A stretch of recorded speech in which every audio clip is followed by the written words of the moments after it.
Kaya nandiyan na si General Torre. Nandiyan na. Talagang kakalag ka rin ka kung ayaw mo sumama. Diyan ho, sa Kongreso. Ito mga kaibigan, sasabihin niya dito. Para kung paano siya sumuko. At sabi pa nga niya, ginaganon pa yung kamay niya, cross my finger. Ito ho, abangan niyo po. Huwag niyo pong kaligtayan panoorin. Nandito at sasabihin niya. Well, we're keeping our fingers crossed. Bagamat, nauna ko na pong sinabi na bilang officer of the court, talagang gagalangin ko po ang desisyon ng korte. Kung ano man ang maging desisyon na yan, asahan niyo po na susunod tayo. Pero hayaan niyo naman pong magkaroon. Natakot po siguro ito dito eh. Kaya General Torre talagang hukain ka kung saan ka magtago.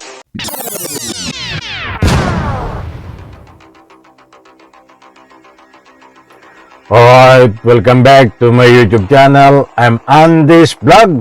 Ito, mga kaibigan, latest update tungkol dito sa tago ng tago na si Attorney Harry Roque. Nako, mga kaibigan, biglang nagparamdam itong si Attorney Harry Roque. Nasusuko na ho. Mga kaibigan, hindi po ito fake news. Biglang natakot siguro dito kay General Torre.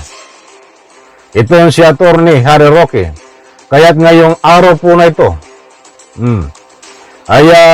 siya ho ay nagparamdam at susuko na nga. Subalit, mayroong kondisyon. Ano itong kondisyon na ito?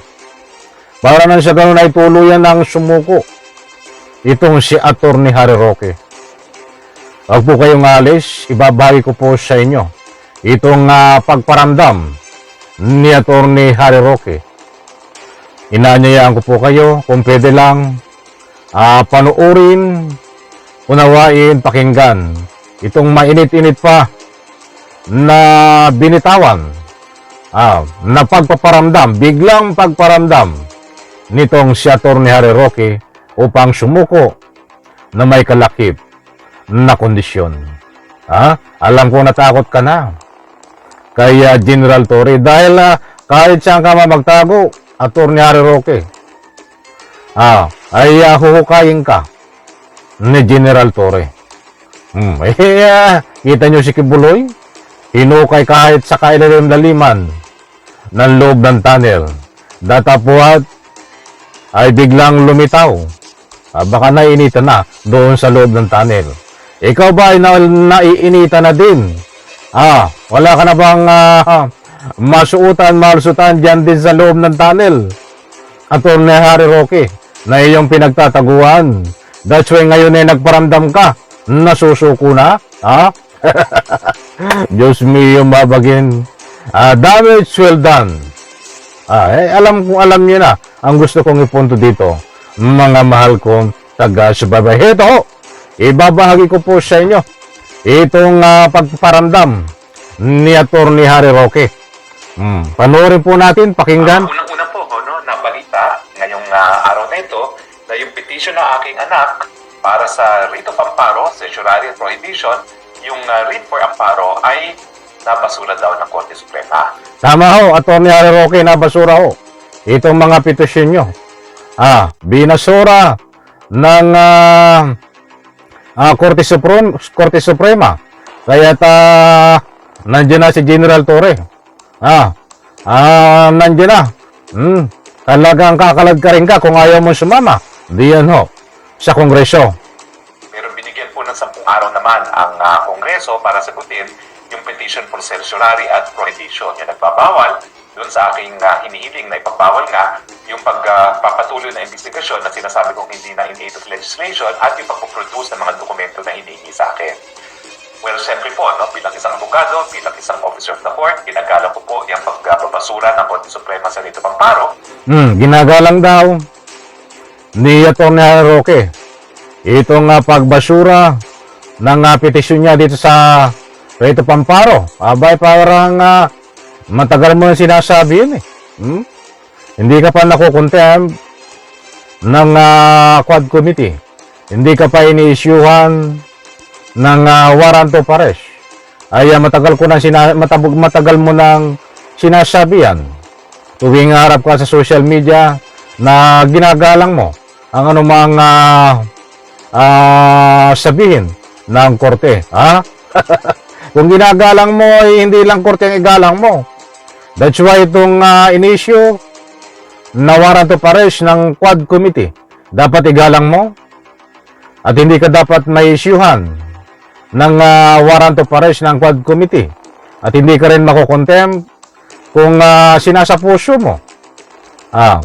Kung sinasaisip mo ang sinasabi mo na ginagalang.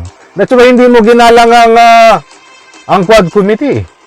Yun ang naging dahilan kung bakit ka na-contempt at kung bakit ka ngayon nagtatago. Tapos sasabihin mo ngayon in relation dito na ginagalang mo. Madaling sabihin, Attorney Harry Roque, ang salitang ginagalang mo. Dapat isa puso mo, isa isip. Bilang isang abogado, dapat ikaw, kayong mga abogado, hindi lahat dapat kayo ang maging huwara namin na hindi abogado sa pagpapatuloy at pagbibigay ng anumang impormasyon o anumang pinapakita nyo. Nag-aalawan at pag-uugali dito sa Republika ng Pilipinas. Dapat kayo ang maging huwara namin kayo, maging iniidolo. Paano naman kayo magiging huwaran? Ay kung ganyan ang mga ugali nyo. Ay baka abutin ho tayo dito ng ilang araw kapag inisa-isa ko sa inyo kung anong mayroon na tunay na bilang abogado na ugali itong si Attorney Harry Roque. Mahaba ho kung isa-isahin ko po sa inyo. Kaya tsaka na po natin tatalakay. Ito, ipagpatuloy natin. Bagamat, maasa pa rin po kami na titignan pa rin ng hukuman yung merito doon naman sa aming petisyon ng certiorari at prohibition. Hindi po ako magkukomento sa merito pero sasabihin ko lang ang pagkakaiba ng amparo at saka certiorari. Yung amparo po, bagong remedyo yan. Ang amparo po ay Spanish for to protect. At yan po talaga ay... Biglang nagbago ang tono nito. Tinan niyo ho. Medyo malumanay. Dati ho ito talagang kahit doon sa kanyang Facebook page ay abusado, arrogante kung magsalita. Banat ang banat na walang patutunguhan. Mga kaibigan. Ay natakot po siguro ito dito eh. Kaya General Torre talagang hukayin ka kung saan ka magtago. Kinuha natin sa mga bansang Latin America kung saan lantaran yung problema ng patayan at mga enforced disappearances. So yung mga tao na mayroong banta sa kanilang seguridad, sa kanilang kalayaan at sa kanilang buhay ay po pwede humingi ng writ of amparo o writ of protection. At kapag yan ay napagbigyan ng hukuman, ay magbibigay po ng protection doon sa tao na humihingi ng ganyang remedyo. Ito mga kaibigan, sasabihin niya dito. Para kung paano siya sumuko. At sabi pa nga niya, ginaganon pa yung kamay niya, cross my finger. Ito ho, abangan niyo po. Huwag niyo pong kaligtayang panoorin. Nandito at sasabihin niya. Ang certiorari prohibition naman po, luma ng mga remedyo yan, talagang narariyan na po yan. At yung kaso na aking hinain laban dun sa impeachment ni Chief Justice Davide, ang kauna-unahang kaso kung saan sinabi ng hukuman na lahat ng mga mamamayan ay mayroong citizen standing para magdemanda. Kung sa tingin nila ay may mga linalabag na provision ng saligang batas ang kahit anong ahensya ng gobyerno. Yan yung citizen standing. At ang dami niya sinasabi. Wala tayo sa korte. Ang usapan dito, Attorney Harry Roque, ay itong usapin kung bakit ka nagtatago. Ay very simple naman. Ang pinagagawa sa iyo at hinihingi ng Quad Committee ay hindi mo magawa eh. Yung certiorari at prohibition po, yan ay tinatawag ng extraordinary remedies. Ibig sabihin, bagamat merong mga kapangyarihan ang mga ahensyang gobyerno na ipinipigil ang kanilang ginagawa, kapag ito naman ay ginawa in grave abuse of discretion na nagresulta sa kawalan ng jurisdiction, po pwedeng baliwalain ng hukuman. So mga kaibigan, bakit nga ba ito ay walang mai-produce na dokumento? Sabi nga nung marami nagbibigay ng public opinion sa comment section. Kaya nagtatago di umano ito. Ay wala daw mai-produce at maibigay na dokumento. Dito sa resibo, deed of sale, na bintahan ng lupa na di umano. Ang sabi niya sa Quad Committee, kaya lumubo ang kanyang kayamanan ay dahil sa nagbinta ng mahal na presyo ng lupa. Ngayon sabi ng committee ng Quad Committee, dahil hindi ito ang resibo, wala hong maibigay eh. Kaya ako nagtatago eh. So, ibig sabihin, saan galing ang kanyang kayamanan? Nagtatanong lang po ako. But bueno, baka naman dalhin niya sa Quad Committee. Ay baka hinahanap pa. Oh. So binigyan po ng 10 araw ang ating Kongreso para sagutin naman yung ating petisyon para sa prohibition. Well, we're keeping our fingers crossed. Bagamat, nauna ko na pong sinabi na bilang officer of the court, talagang gagalangin ko po ang desisyon ng korte. Kung ano man ang maging desisyon na yan, asahan niyo po na susunod tayo. Pero hayaan niyo naman pong magkaroon ng desisyon ng hukuman at sana nga po ay sa madaling panahon ay magkaroon ng desisyon ang hukuman dyan sa petition for certiorari and prohibition. Pero ngayong araw din po ay... Ay maliwanag po mga kaibigan. Sabi nga niya, ay cross my finger. At nangangako ho siya na kapag hinihintay lang niya itong desisyon tungkol dito sa petisyon niya, na pigilan siya na imbestigahan ng Quad Committee at pigilan ng pag-aresto sa kanya. At sabi nga niya, itong petisyon ng kanyang anak ay binigyan ho ng Korte Suprema na magpaliwanag ng 10 araw within 10 days.